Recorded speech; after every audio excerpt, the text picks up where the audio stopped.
Hi, Sana. Great to see you again. And Hi, David. we met over a year ago initially, and it's been quite an eventful year for you. And so, yeah, really nice to hear how things have gone, and maybe begin with a bit of your backstory because it's quite an interesting and unique one, really. Okay. Well, all stories are unique, aren't they? Certainly. Uh, uh, but I guess that's all they are, stories. Um, so yeah, I'll give you an idea of how it all kind of came together, really. Hmm. Um, and we spoke before, and I was saying to you earlier that in terms of a story and things that happen, um, when I mean, in one sense, there's no journey at all. Hmm. And as I kind of go through the story, it'll give anybody who's listening an idea of how it kind of starts in a place and it ends at the same place. So Certainly. there's no journey at all. No. Um, and in that sense, I remember when I was seeking, I used to look at people's stories and everything. And, the mind is so active then. And the mind will tell you, oh, but, um, maybe I haven't had such and such experience. Maybe that's why I'm not getting anywhere, or maybe that's why I'm stuck. And it really has nothing to do with that. Everybody has a particular set of circumstances and a very unique story, but it is just unique and perfect. And everything that plays out is exactly the way it's meant to play out. Yes. Um, and you realize that, Mm. yeah? Certainly. Yeah. And you realize that, yeah. And so, I mean, firstly, for me, the story, I suppose, is just characterized by trust and love. Hmm. And it started from there. It continues in, and that's the magic of it, really. Um, and in terms of everything else, everything that comes out of my mouth is just words, not to be taken seriously. Hmm. Um, and and then it always comes down to take what resonates and leave what doesn't, because it's just not applicable to you or to somebody's particular life stream at that point.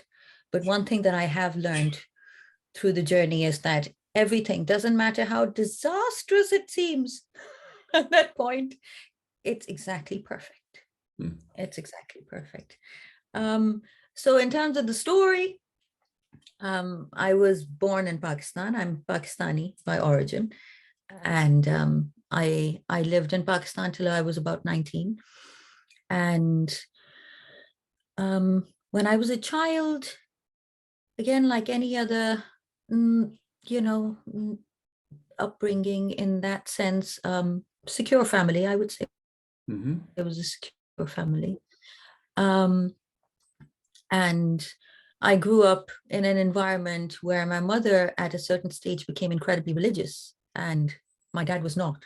Mm. So we were exposed to a lot of kind of intellectual debates and everything else Hmm. at a very young age. And I suppose it starts off a questioning process in you. Mm. Um, and I had my internal process going on, as I was saying to you before, like whenever I heard saw my name written down somewhere, it just seemed so odd. Like a Mm. name, like what do I need a name for? Yes. so and I still feel that way. That hasn't changed. And so you go through that, and I suppose as I go through the story, it's characterized, I was thinking earlier, by certain movements. And it doesn't mean that that is the way that it has to go for everybody. It's just how it happened for me. Mm. Um, and it's it's incredibly fascinating because with all of the people that I've spoken to and the literature that I've read, it's so unique for each and every person, but there seem to be some commonalities, you know, like each and every plant is so unique, but it's got some commonalities, you know, like it'll grow from a seed and it goes through its phase and it goes through its flowering, fruiting phase, and then, you know, it dies. And so in that sense, it's similar, but for each and every plant, that phase will look different. Mm. Yeah. It'll even come at different times. Yeah. So growing up, when I was very, very young, I have a few experiences here and there that I could say were a bit strange, like, and there were lots of them. I won't go into depth with them because, again, it's just to give like a rudimentary picture. All of this is really just to give a rudimentary picture. Yes. And not for comparison or anything at all. So I remember seeing things when I was a child. I thought it was perfectly normal. I remember I always had this distinct feeling of knowing how to fly, which wasn't like flying, like flapping my arms or anything, but it was like, I knew this feeling of like spinning up really, really, really fast. And spinning was just so natural to me. So there were all these things that very, very, very many people experience. And, but at the same time, there was, I suppose my childhood was characterized by a feeling after a certain age of emptiness. That you weren't interested in the world, was that, or? Yeah, it just seemed strange. It just seemed strange. I knew when I was very young, perhaps 7 or 8, when you're going through this phase where everybody's asking you, you know, as if it's such a big thing, like, what do you want to be when you grow up? What do you want to be when you grow up? And my primary thought was, well, I just want to be me. I just want to be the best version of me or reach my highest potential. That was my primary thought. And then obviously overlaid by the mind was this thing of, okay, well, maybe a scientist was the closest thing that I could think of. And it's absolutely wonderful now that I look back in retrospect that I didn't go into science, even though I was this close to becoming a doctor and this close to becoming a psychiatrist, you know, but it didn't go that way. And I did become, if you would call it that, a scientist, because I became very interested in the science of consciousness. And in that sense, I think spirituality is the best way to really, because you are the scientist in your own life. It's all experiential learning. Everything that I'm speaking about is direct experience. And that's what it boils down to. It is your direct experience. Yes. So in my teenage years, that emptiness kind of grew and grew and grew. Even though everything was fine on the outside, the things that I suppose matter, you know, academically, and I had friends. I had phases where I didn't have friends, but mostly I had friends. And academically, I was very sound. So, you know, my parents didn't have anything to complain about, but there was still this lingering emptiness. Which was characterized because I remember, I think I took my GCSEs when I was about 16 and a half, and we went to go and get the results, and my father was with me. And the results were given out, and I'd gotten straight A's. And that should have been such a moment of joy because, you know, you got to have your picture in the paper. And my father was so incredibly proud. And it just seemed at that moment, and I have a picture memory of this, of standing there, but the weight of the world just came crashing down on my shoulders. And it was like, yeah, this is fine, but this is not fine, and that is not fine, and that is not fine. So it's like the discriminating mind was in full force. And from that point onwards, that emptiness grew and grew until I hit a period of profound depression, which was just empty and dull. And I became a self-injurer at that point. And every year, it was really weird for at least 2 or 3 years during the months of July and August. I used to go through this phase where I would try and kill myself. Oh. Mm. And I mean, obviously, it was an incredibly tough time for my parents. Incredibly tough time because they didn't know. It's like, what's happened to our daughter? She was so well settled. Mm. Everything was fine. What is going on? And they did the best that they could. They took me to a psychiatrist who came well recommended, and I had a few sessions with him, and he said, well, the more I talk to you, this is like a senior psychiatrist, probably at the top of his field in Pakistan. And he was like, it just feels to me that you were born in the wrong place at the wrong time. And that was it. And I was like, that's all you have to offer me? Really? You did that on day one. and so I went through this phase until I stopped, and I was put on Prozac and all of those things. And when I was in my self-injuring phase, I mean, bless my mother, it must have been so hard for her. But we've repaired our, we've Sure. all the bridges and everything. We've gone over that many times, and we have a really good relationship now. And my father's passed, and I have an even better relationship with him now that he's passed. So it's all healed. But for my, what came to me, and it is still on my arm, was I am my destiny. And I didn't know where it came from, but I knew to write it down. So I wrote it on my arm. So where it remains, and much, much, much later, I figured out, in fact, fairly recently, what that meant. And I'd missed out a comma, I realized, but in any case. So I went through that period, and then I went off to university and everything. I stopped injuring myself, and I went off to university in Canada, and it was all fine. That lingering sense of emptiness was very much there.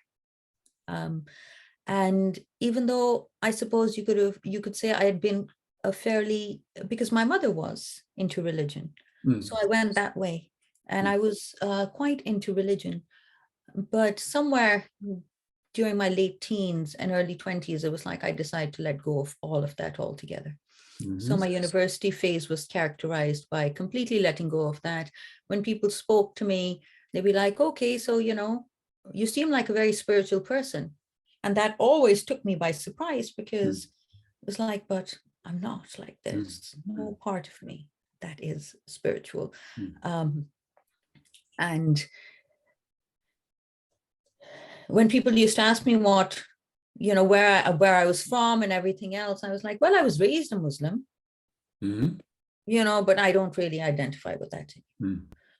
And I suppose things got to a point where I remember it was New Year's Eve once, and I got down, something came over me, and I was like, I'm not going to go out and do the usual things that you do when you're in your early 20s and it's New Year's Eve and all of that. No, I'm not going to go out. So I still had my prayer mat, and I got down on my prayer mat. I was like, and you're exposed to a lot of things, and I studied philosophy in university, and I found it to be an empty pursuit for me. Sure. And it was like, so I had a conversation with God, and I said, well, God, you know what? I don't actually care whether you exist or whether you don't. Like, I am beyond that thing of having debates with people about whether God exists or whether it don't. But I am choosing for myself in this moment right now that for me, you exist. That's a personal choice I am making. And do with me what you will. But, it was just like, I was just tired. emotionally and psychologically and physically, even, of carrying this heavy weight that was with me all the time, even though on the outside everything was fine. You know. And then I finished university and I went back to Pakistan. And that phase of my life was characterized by, I suppose I started searching then. And so I studied comparative religion on my own. And I was very interested. I looked at all of the kind of like the religious aspect. I went back to Sufism because when I was a child, we were kind of raised on Rumi and things like that. And so I was familiar with it. You always end up going to the things that you're familiar with. And I was familiar with religion, so to speak, in that sense. So I decided that, okay, so I'm going to look at all of the different religions. What fascinated me that through my lens, there seemed to be very little difference. Everything was talking about the same thing. They're all in the subject-object mode of experience as well.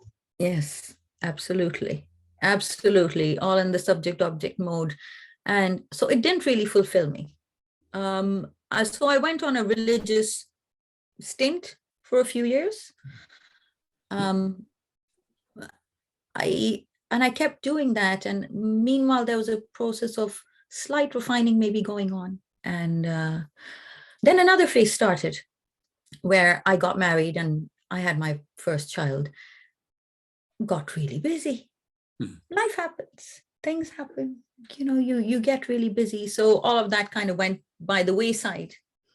And so I would call all of this kind of like the seeking phase. There were phases of active seeking and there were phases of not so active seeking. I would call all of this the seeking phase. And then the marriage ended. And I went through a period in my life where everything collapsed, which was in one fell swoop, and it literally was in one fell swoop. The career that I had been building ended. I won't go into the details of the circumstance, but I had to step away from it. The marriage ended and my child was no longer with me. And that in itself, I suppose, gave me a good shaking. I knew that something on some level was coming, but at that point I had numbed myself to the degree. I was in the rat race. I was doing what everybody else was doing around me. So it didn't seem out of the ordinary. I mean, I wasn't particularly happy in myself, but stuff was happening. So it was happening and you're busy. Life is happening. And but when everything was taken away, it was, in one sense, now when I look back, and all of this seems at a distance now because it was all happening to the person. And now that the person is no longer there, that's why I remember it all, but I don't identify with it any longer. Yeah. So in that sense, your whole story becomes an open book. And the only reason I'm not going into details of events and everything else is because it would just take up too much time. Sure. I'd rather talk about, the impact and other, the yes. more important parts of the journey, as opposed to the incidents that took place, because incidents happen. They're just things that happen. And at that point, I remember this is what I would really characterize as a decision, a choice point. What do I want to do with my life? And what happened was that one of the first things that arose in me was, who am I? I'm not my roles. I remember having a conversation with a friend very, very early on in those days. Then I was like, oh, who do you think you are? Like, we're women, but that's not just us. And we're career women, but that's not just us either. Mm. And fine, I'm a mother, but that's not it either. So I went through kind of all the roles and I'm not that. I'm not that. So, and then it was while all of that was going on, and it was a phase, I suppose, that, you know, I was finding quite difficult then, but there were little bits that rose, like I would be sat there and crying these floods and floods and floods of tears. Everything was arising and coming out then. And I noticed that in the middle of all of that, there was still me that was watching it all. I remember actually stopping crying. Yeah. What is this? I was like, wait a second, I know this feeling. I've had this feeling before. It wasn't new. Was it silence alongside the crying? Yes. There was silence and a sense of spaciousness. Like, really, to no level am I being tried to the limits of my capacity here. Like, there's a lot more. And I remember a friend of mine said to me then, she was like, I don't know how you're handling all of this. I mean, if it was me, and if this has happened to me, and if my child was taken away, I would be in pieces on the floor. And I was like, you know, that's never really occurred to me. Like, why me never occurred to me in the middle of that. Why not me? Why not me? So all of that was happening. And meanwhile, the search began in earnest. So I thought to myself that, wait a second, so now if I'm going to be a single mother, my child was returned. And, you know, I went through all of that process. And once I felt a little bit settled, I was like, well, if I'm going to be a single mother, then I am going to have to look at myself and the way I'm living my life, and really kind of sort myself out. This is going to impact my child.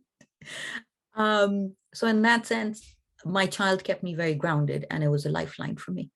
And I remember I went to see a therapist in Pakistan. She was an EMDR therapist, and I only went to see her times.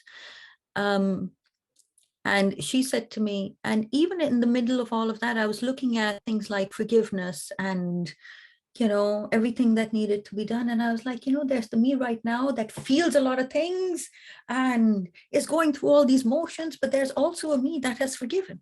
And I can almost see myself in a future point in that place where all the forgiveness has occurred and everything else has occurred. And she was like, all she said was, well, don't we become what we aspire to be? And that's literally, I had gone to her for all those sessions to hear that one line. That was it. Because it reminded me of when I was a child and I was sitting at the dinner table, and this thought came to me, and it wasn't a thought. It just came like inspiration. If you really look into the nature of inspiration, it doesn't come through the thinking mind. No. It's almost like something clears out of the thinking mind, and out comes this thing. So I remember sitting at that dining table, which was like, if you can conceive it, you can achieve it. And I must have been maybe 10 at the time. You know, if you can conceive it. So it was essentially the same sort of energy behind it, that don't you become what you aspire to be, like, otherwise the thought wouldn't have occurred to you. So that was it. And I put my mind at rest as well. I took my child to a child psychologist as well. And she had one meeting with him. She's like, that child knows he's loved. He knows he is secure. Don't feel any guilt for him or anything like that. I would just recommend that you focus on yourself. Bonus. He only needed to go to that lady once. That was it. Because he was solid, you know. She was like, he's good. He's good to go. No worries there, really. So at that point, a gorgeous Irish friend of mine gave me a book called Awareness by Anthony de Mello. And meanwhile, I was looking at my other stuff as well, you know, Sufism and, you know, all of that. Where were you living at this stage, Sana? I had to go for a court procedure to England, and I came back to Pakistan. I was living in Pakistan at the time, and I came back to Pakistan just to wrap things up. Sure. And then I had already decided that I would be moving to England again. So this was this period in the middle. And so Anthony de Mello became my constant companion. And it was just, there was revelation after revelation in that book for me. Simple things like, nobody can hurt you. It had to be in you, and that's why it arises. Nobody else can do anything to you. So it was stuff like that, and it's like, because we live in a culture where it's blame is normal. It's like, Yes. I didn't do anything. The world is always acting upon you because you're a separate self. Yes. So it's always acting upon you. So it was that. And then I started looking into stuff, and one thing led to the other. And by this time I'd moved back to England, and I had decided that I had a bit of savings. So I was like, I'm going to take some time off work and just focus on myself and my son. That's all I'm doing. And you know what? If I need to go back to work again, I will. And that time never came, because I suppose my primary work became on myself. So the seeking in earnest started, and thing after thing just came my way. I've never had one teacher. Life was my teacher.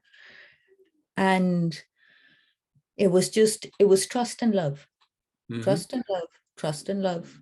And it was incredibly fascinating because I had no reason never to trust. It's just that very, very soon, even if something happened out of the blue, somehow I had that level of trust in me that this will make sense sooner or later. Just, it is what it is. Leave it be.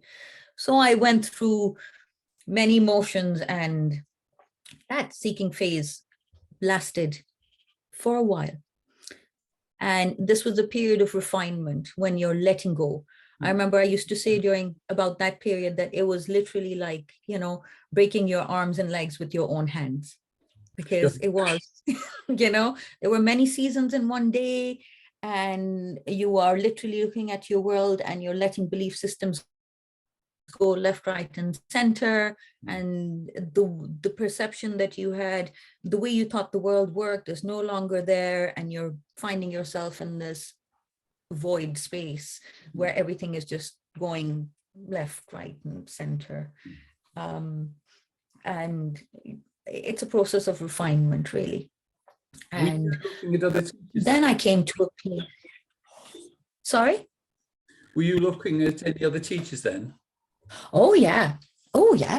One after the other. They just came to me. They just came to me.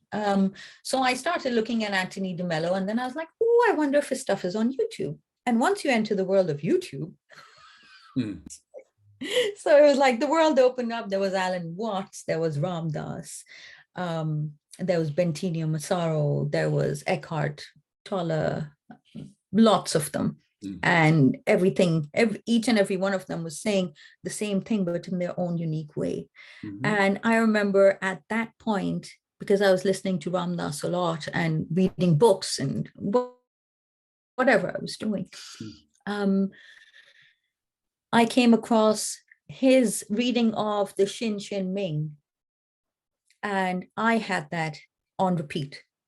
I did not understand what in the world was being talked about. But there was always something about Ram Dass's voice, and so there was some familiarity with it. So I remember I'd be in the car, I'd be driving along, and it was on repeat. And I'd be going to bed, and it was on repeat. Like, it was like my constant companion. So there was a lot of that happened. Along with it, a lot of physical things happened as well. Because I think when your energy body is changing, your physical body also changes. Yeah. And so there was a period where I felt like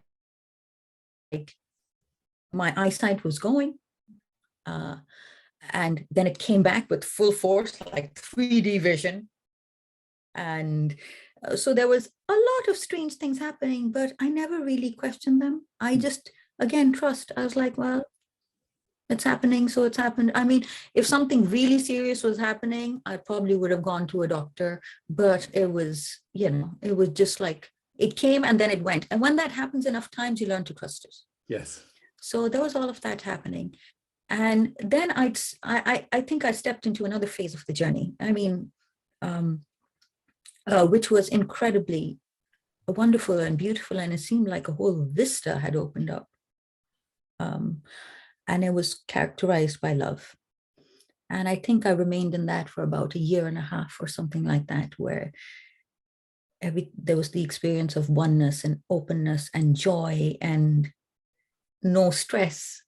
And, different people call it different things. And sometimes it's like, it's almost like, come on in, welcome. It's like a preview of maybe, so that happened. And that was the period in my life. And again, I was very much sticking with the stuff that I knew, that I was familiar with, that had its roots in oneness and unity consciousness and Sufism and all of that. And,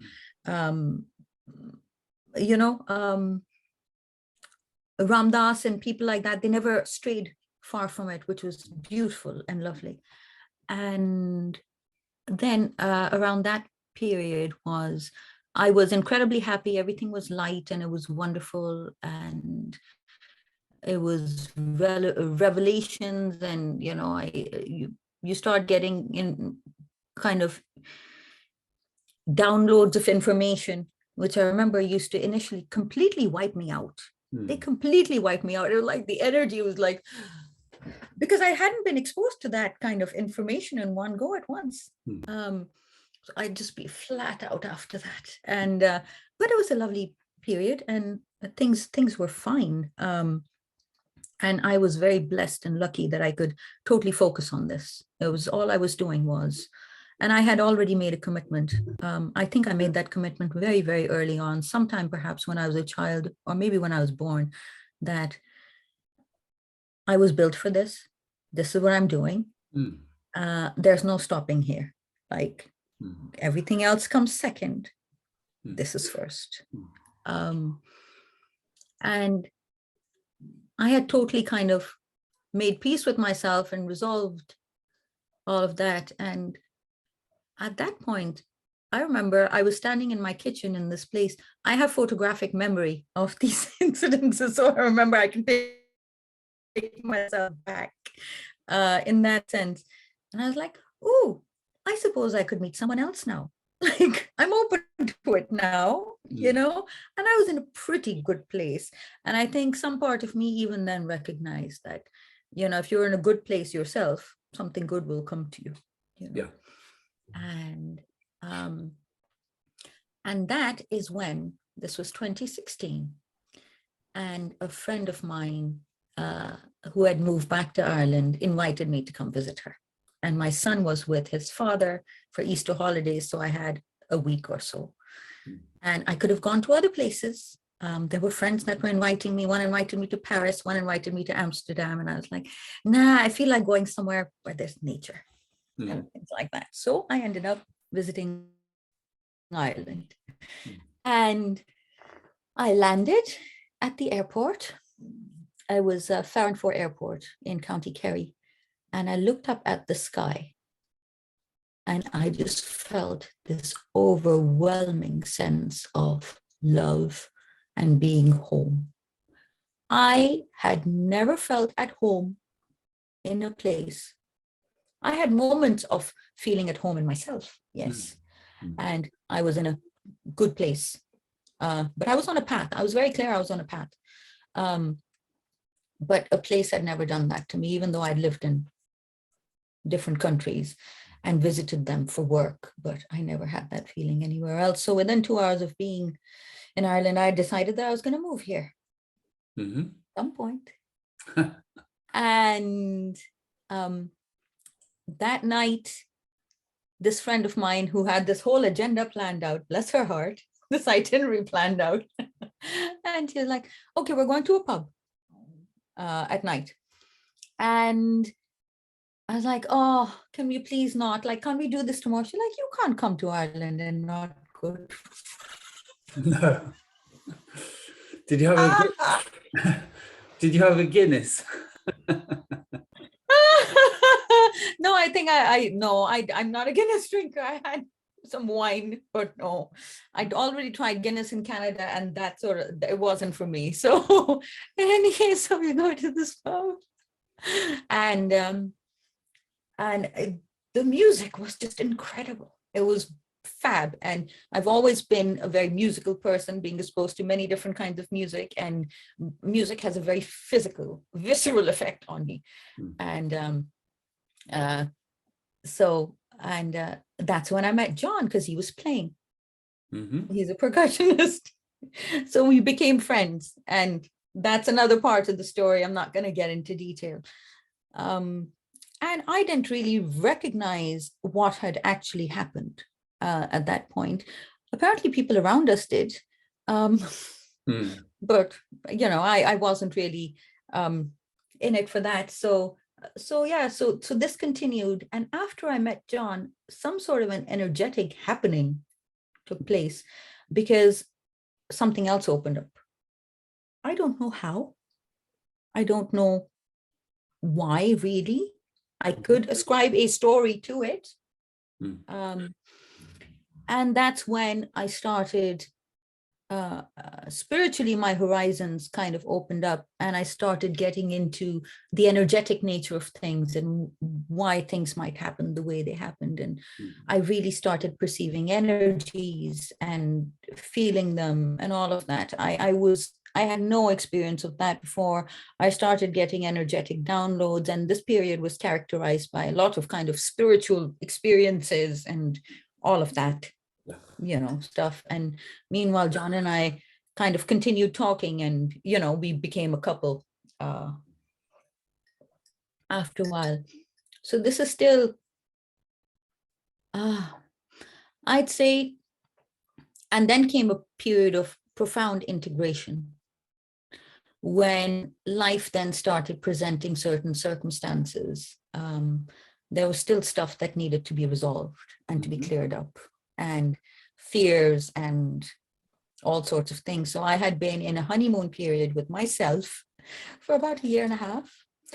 And then these other things started happening. And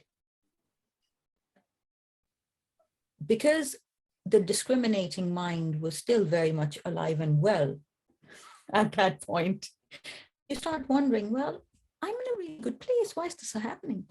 And this is a roadblock perhaps that a lot of people run into, because you see there's still a self. There is still a self. And a separate self, is always subject to everything that happens around it. And now when I look back, that again, even though that period was tough. And meanwhile, you see, all of the spiritual journey is taking place. Everything is happening. Children are growing up. I had my daughter. My daughter was born during that time as well. So it's like wonderful things are happening. And but I was still subject to ups and downs, even though at some point, unity consciousness, which is just a word, started developing, which was kind of like a merging with, call it God or infinite intelligence or intelligent energy or intelligent infinity, whatever you want to call it, where there was I also saw how much peace there was. So events are happening, circumstances are happening. Sometimes people think that, I have to take myself away from life. And a lot of us have that image, maybe, and a lot of people don't even start on the journey because they think, wait a second, I'm going to have to separate myself from, maybe go away from my family or leave behind the things that I love and or my career that I've spent so much time building up, or my business or whatever. But none of that really needs to happen. You don't need to go anywhere or to be anything other than you are. That's my experience on this, because everything is happening. And there was the merging, even in the middle of difficult circumstances, the merging got stronger and stronger and stronger. And on one level, even the circumstances, it was almost like an in-betweeny phase where the discriminating mind was there, and then it was not, and then it was there, and then it was not. So it was like being in two boats at the same time. It was really fascinating, actually, because I used to look at myself, and by that point, I had fully realized that, wait a second, it's not the circumstances that matter. because I had observed the circumstances, and sometimes they could be really tough, but I was in a good place.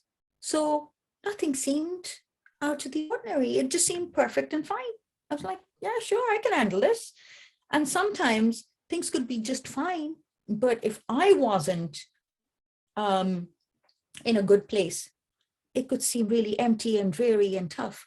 So it was a time of energetic alignment, I would say. And I think at that time, I really, really very strongly decided that my alignment is everything.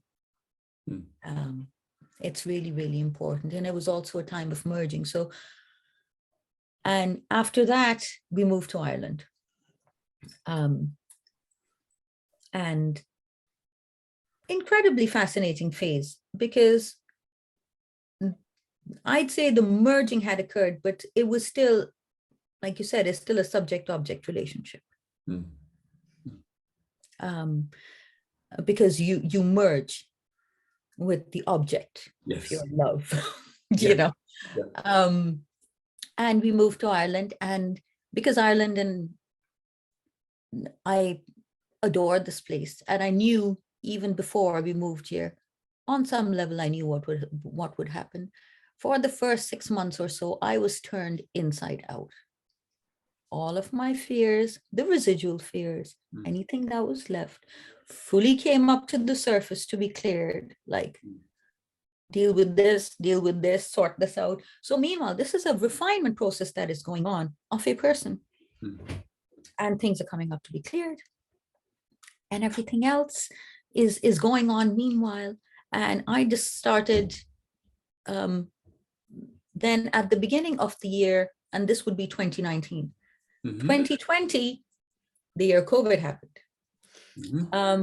January, I decided I'm going to start walking. You know, I'm okay. So it was a part of my investment, and that is the year that I really got enveloped by nature. And it was like the land gave me a great big hug. And it was just, I just gave myself to it fully, completely. And since then, every year has kind of had a theme.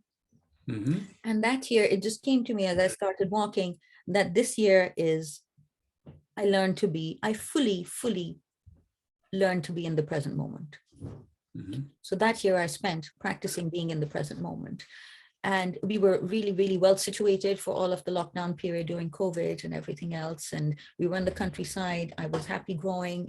We were incredibly blessed to be where we were. And despite what was going on in the world, there was just peace and calm and joy where we were.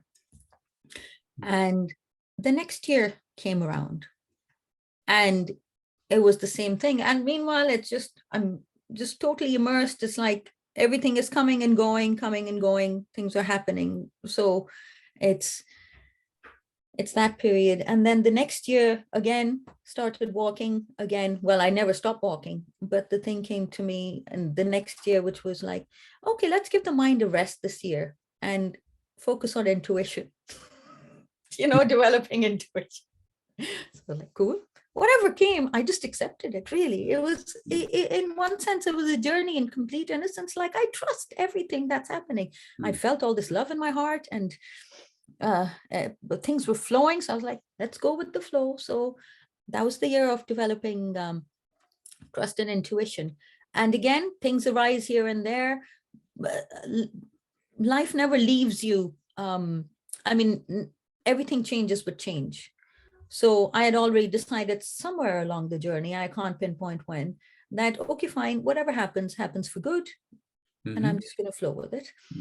And so that year it was, you know, we kind of got news that we had to relocate and everything else. And that's around the time we spoke. Yes, that was the time we spoke. And I told you what was going on and everything. And in fact, I think when we spoke, we just found a place. We literally found a place 10 days before we were supposed to move out. Yes. But meanwhile, during all of that, I felt that when we were asked to move, I was like, okay, I knew that the energy had shifted. And my first sense was oh, it's a graduation. It's like, cool, that's fine. And there was still some residual, when we got the news, still some residual fear around the whole thing. There was still some residual fear. And I already knew that being honest with yourself was the best policy. So, and that was when I kind of started looking at non-duality and everything again. And by the time I spoke to you, I was kind of immersed in it, and the sense of separation had gone. I did not feel separate from anything else. And that's why I was able to leave everything to intelligence. And I was like, it'll get sorted. It'll be fine. And it was. It absolutely was. People used to ask me, and that during us, both of us, John and I, how come you guys aren't stressed? Like, I'd be totally worried by now, because it's not just you guys either. You have kids. Where you go? So all of that happened, and we moved again. And this year, when the year started, was surrender, complete surrender. So you moved to County Cork? Yes, we did. Yeah, from County Limerick, we moved to County Cork. And took a few months to acclimate and everything else. And a friend owns this property that we're currently on. And it was very interesting because I met her. She's a fellow gardener as well. And I met her through a plant sale. She was selling plants and I came to buy them from her. And I remember when I stepped foot on this property, it's just such beautiful energy. I was like, oh my God, this is like a retreat house. And I didn't know then that a year and a half from then we would be moving into this property and it would be my retreat house for me. So I went on a retreat for a year. Yes. And I only just recently came out of it, as I told you. So this year, the theme was, do you want me to put the light on? Is it getting a bit dark because it's clouded over? Can you see all right? Yeah, if you can put it on easily, that would be good, yeah. Oh, yeah. Just 1 second, yeah. There we are. Yeah. Good. So it was the year of surrender, and through being in such close connection with nature, and being in love with it, and just looking at the marvels of, this beautiful, beautiful land that I have the ultimate pleasure and delight of living in. Few things bring me to tears this year. I mean, in general now, but this love is so great. It's just, you can feel it. It's in the air. It's just incredible. So it was the year of complete surrender. And I used to surrender. I used to go out on my walks and I used to surrender. I used to clear my chakras, my energy, and I used to surrender everything to Divine Mother, who for me is, the kind of like the epitome of nature and Shakti and everything else, like just basically the force of manifestation. Yes. Shiva is kind of non-conceptual, whatever I could conceptualize, it's just complete surrender. And sometimes I used to surrender with such force that I'd be on my walk and I'd be very surprised that I was still standing, like that I was still alive. Yeah. Seriously, it's like, wow, I'm still breathing. My legs are still walking. Like it was just such this complete force. And that continued. And then around July this year, Sorry. Did you say you started reading quite a few books then at that stage? Or did that come later? That came a bit later. That came around July. Yes. That came around July. I was just perfectly happy doing, because life was so wonderful. No complaints.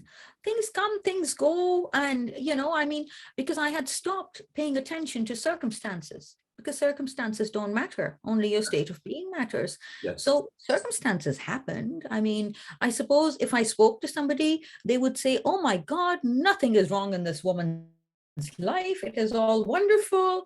which would be absolutely true. But things were happening that if I told them, but wait a second, this is what, the physical stuff looks like, they'd be like, how could you be so happy in the middle of all of this? Do you know what I mean? Mm. So it's almost like they kind of happen on two different planes altogether. I don't know. Certainly. So yeah, yeah, sorry. Yeah. Yeah, I know what you mean exactly. Yes. Yeah, and so kind of in spring, late spring this year, I started feeling the energy changing anyway, but that was fine. And then in July time, I came upon another choice point, which was incredibly fascinating. I was drawn to it was like an impasse. And I realized that this journey of refinement that I was on could go on forever. Mm-hmm. And I would never be able to refine enough because different circumstances would arise. Mm-hmm. And I already understood that there was no separation. Mm-hmm. I also already understood that I am not this person.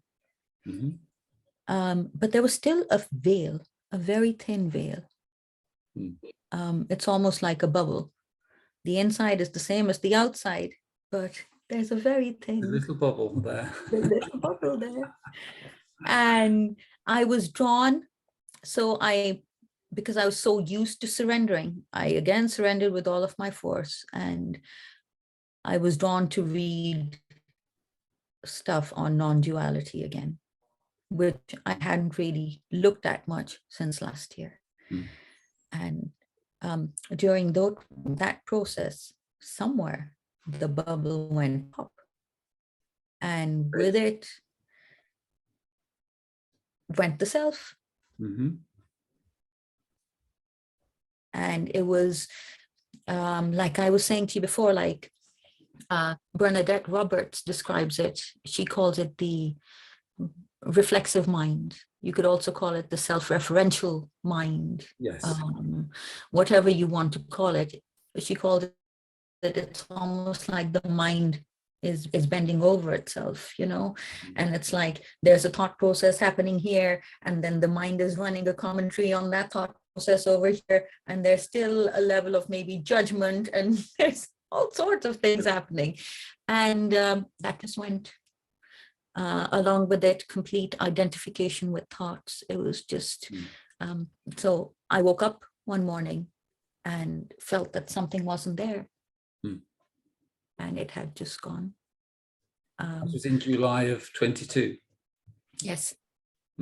This was August, yeah. So the journey kind of started in July and culminated sort of like in August. Yes. And now when I look back, it was always something about the months of July and August, because these were the months when I always used to go try and commit suicide. It was always, it's as if my inner being know that was the time to go home. Yeah. That was the death of the ego, and you were trying to preempt it in those early years. Absolutely. And there have been many, many various versions of ego deaths over the years. They really have. And this year, before all of this happened, I felt the last time I felt a very, very profound sense of ego death was back in 2016, when it was literally like I was given a choice. You can either stay or you can go. And I made a conscious choice to stay then. And another vista opened up. Yes. Where energetically the body was finely tuned and all of that, and unity conscious just kind of opened up. Yes. And it was very much the same this year. I felt like, okay, I could pop off but by this time I was not concerned about death at all. So I was like, that's perfectly fine. I just everybody that I love know that I love them. And I have mended my bridges, and this was a constant practice for me over the years anyway, along with meditation and everything. I was like, before going to bed, I used to say, or even at random points during the day, well, if I were to pop off right now, like, am I at peace? Yep, I'm at peace. But that'll do. Time to go. It's time to go. It's all good. So yeah, and I suppose the whole no self is an entire topic on its own right. And if you want, we could have a separate conversation on that, because these are just the this is just kind of touching the just to give a feel of, you know, how the process can happen for Yes. different people. And now it's when your identity has completely shifted, well, there is no identity really No. now Just anymore. there was just a mistaken identity. Absolutely. And so until there was a person,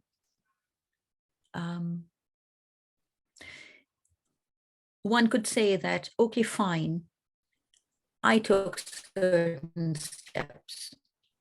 You know, I made certain choices, and I chose to go down a particular route. And I chose that, I made those choices that, okay, every time something scared me, I'd go and do that thing. Like, you know, I made a choice to make fear unreal for myself. And I made a choice to meditate or do certain things. I made a choice to make time for myself.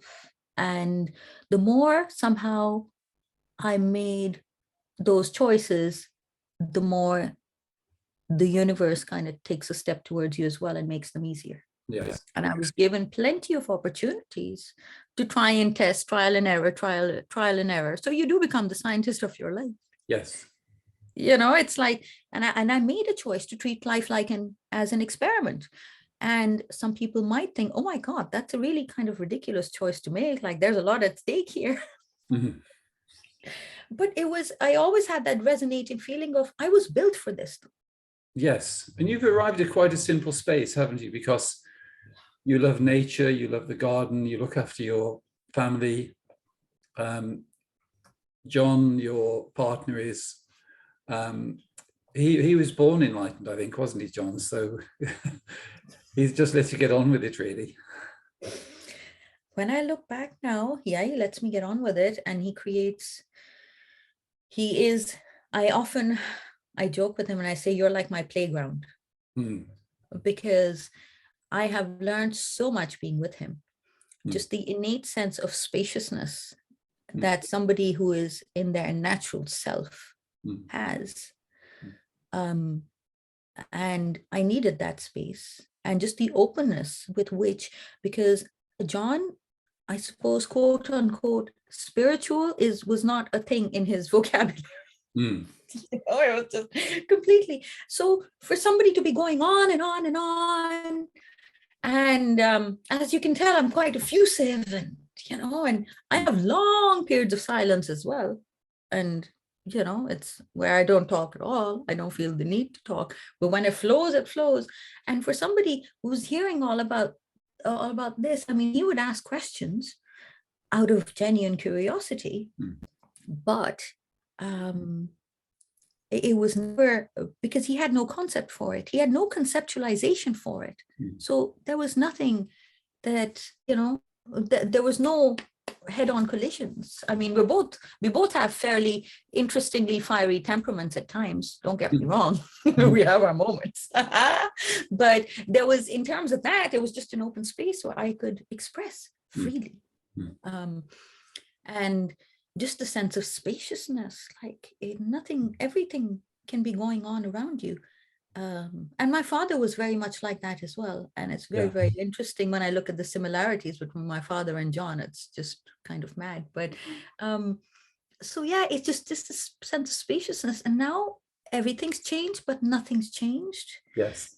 I think what's different in your story to many people is that there seem to be a series of kind of mini realizations, starting really in childhood and then taking you up to the final realization this year. But they've made the process smoother in a way, because for some people they're sort of hit with realization and it can be quite shocking in some way, and then the integration needs to take place afterwards. Whereas for you, it's as though the integration happened first and then the realization happened at the end.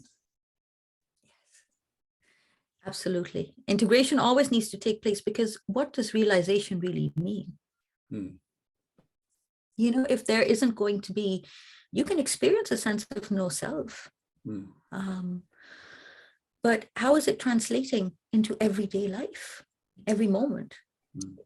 So it's all of those things, and I possibly had a lot of stuff to clear out as well. There was so much victimhood in me. There was so much fear in me. I mean, when I talk to people now, there's like, but you don't seem to experience any fear at all. I was like, oh, you have no idea Mm. the vast oceans of fear. Yeah. You know, but it's totally, and absolutely it is. I am forever in gratitude. Like, it's like there's a sense in me that I am always prostrate somewhere, because it was just so perfectly designed, Mm. just so impeccably. Mm. Because even when I was younger, I used to wonder, you know, God or whatever it is has to be readily available for everybody. It Certainly. can't just be for some and not for others. And when you look at it, you know, that whatever it is there all the time. It has always been there. Mm. I mean, it's like the most incredibly ingenious way, like hidden in plain sight is just, and it's always been there. So nothing changes, because there's that sense, I've always been this. Yes. And I am not this, and I am not this, and I am not that. Mm. So what am I? Mm-hmm. And there's just this profound silence. So yes, it's been very incremental and beautifully paced, beautifully paced. And I honestly believe it was trust and love. It was just the fact that I chose not to resist. I just said, and I chose not to, and stop at any point. And really, I got into this whole shebang because me had a tendency to get bored very quickly. So I wanted to do something where there's no end, you know? So it's like it goes on and on and on, and there's no end. And here we are. I'm not bored yet. It's a good It's reason. just, it's because I got that sense. It was like, I always said that for me, it was like, I'd get a very small taste of something, and that would be enough. I didn't need to have a great big taste of something. Yes. And I learned, and very quickly, from that. It was just that. And so, and at no point it was like, I just made this my priority. So on a person level, yeah, there might have been certain things that I did, but from the other place, when I look at it, I've never done a thing. Mm. Mm. That's great. And I think when you recognize that it's only the mind that can be bored, and realization is kind of surrendering the mind and functioning from one's infinite nature, and then it's infinite potential then. So there's no possibility of boredom. No, because every moment is literally a new moment. And it's, as we were talking before, there isn't really a lot. I mean, the state is described. Mm. And I can see, you know, it sounds very neo-Advaita, you know, there's no doer, and, you know, it's all of that. Mm. And none of it is untrue. No. It's true. It's true. But it's true, yeah. But it's also paradoxical. Yes. Yes, absolutely. And also the thing, but what does that feel like? What is it? What does it translate at? And we were talking earlier that there isn't very much in terms of a journey that's mapped out. There aren't a lot of maps available in terms of that, because it's almost like it's the unspeakable or something, or maybe because there's no way of putting it into words. Everyone's route is unique, so there's no precedent. So you can't find a map. You just have to use your own intuition, really. You do. But at the same time, I do think what has really helped me is reading a few people's accounts, because I suppose when you get to that stage, it's not even validation that you need, because, what are you gonna, I mean, am I going to ring you and say, David, so, I've lost myself, and what are you going to say? Here, have a badge. you know, you know what I mean? Well done, fantastic, here's a badge, because that part that deals with all of that stuff is gone anyway. Mm. But in terms of the experience of it, I think it's well worth if more people kind of shared their experience, as unshareable as it may be sometimes, because I found that it helped me, because this whole thing of, at least my process, I had no frame of reference for it. I mean, I knew what happened when it happened, but it was almost like, oh, so I hadn't really realized that, that complete state of peace and joy that I'd been living in for quite a long period of time. Fine, you can give it any name, but and after that, like, the sense of self just went poof and out the window. And but there's still something here, and the day-to-day lived experience of it, because it's not that a lot of people, there's so much confusion that people think they have to quiet their mind, and that it should be completely empty and all of that. And no, not necessarily. Everybody's mind is different as well. I've had a fairly active one all my life. And sure, I experience more silence now, but the more important thing is that self-referencing mind that's always turning back on itself, that's gone. Yes. Yeah.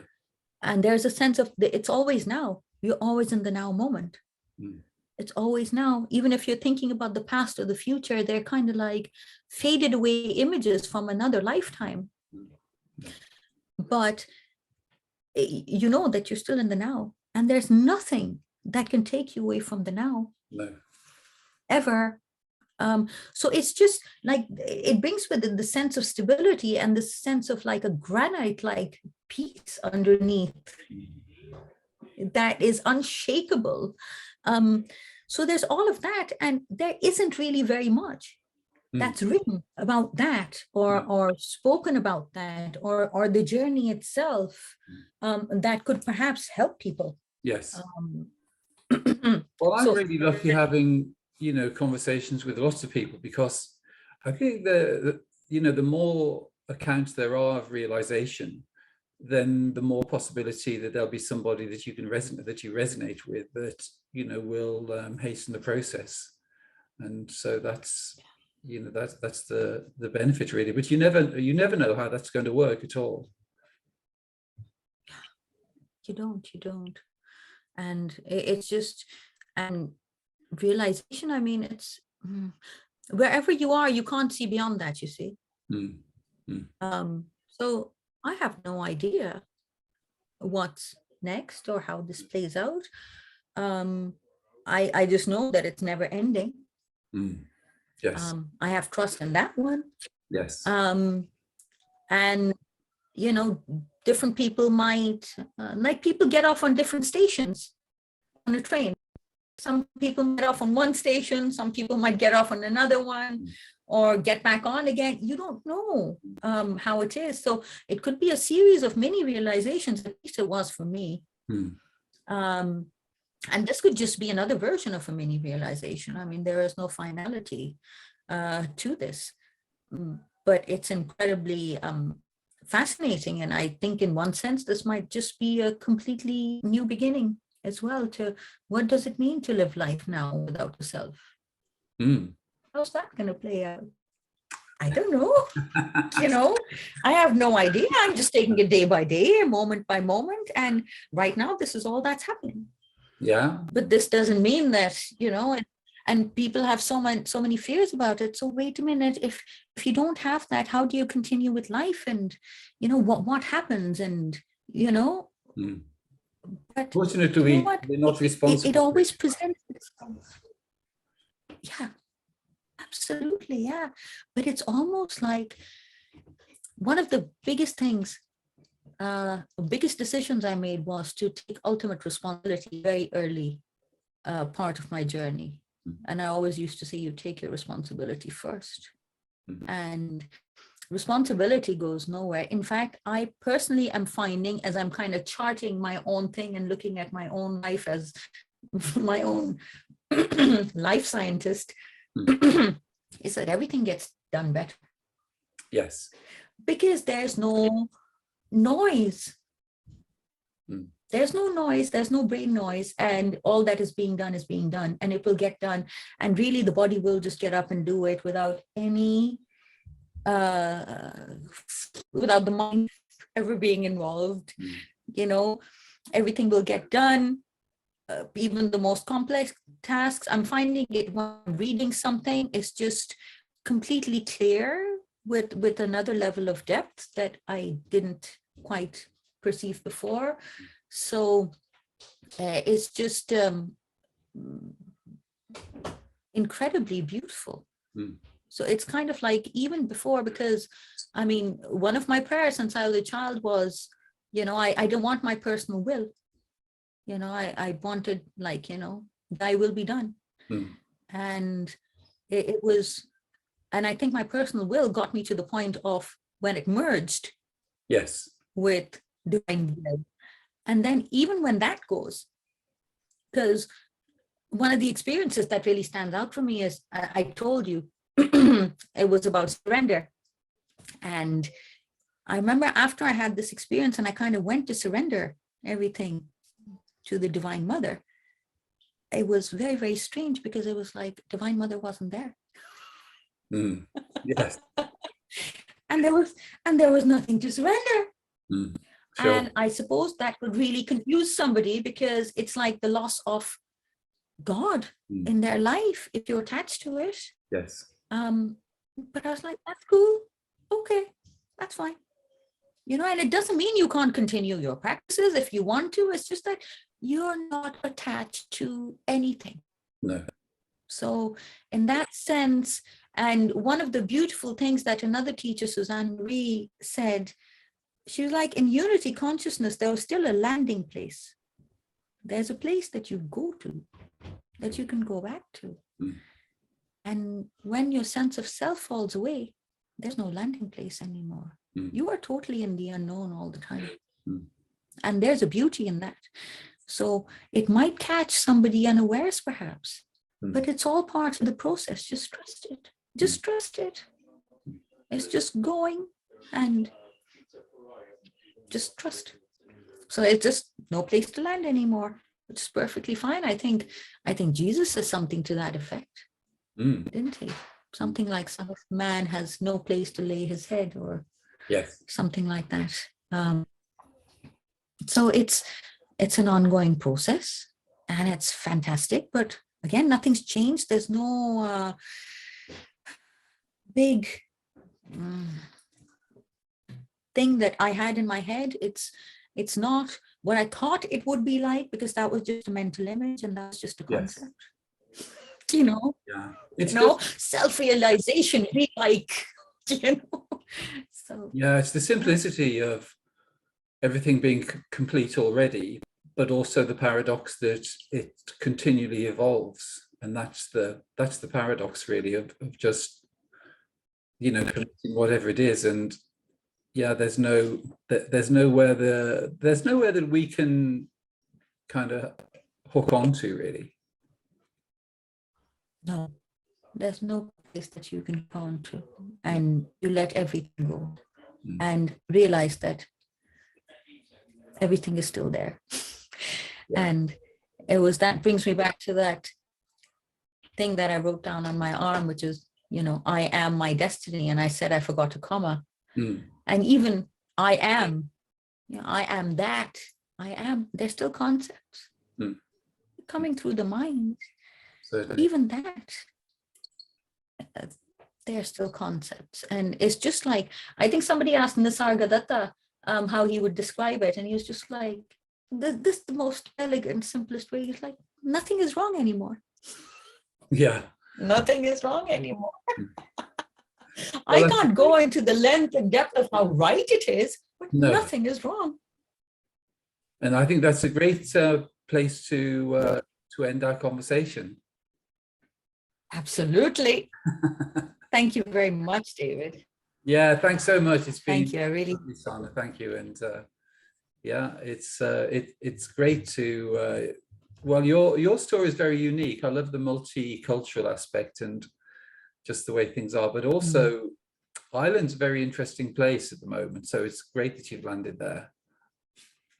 yeah.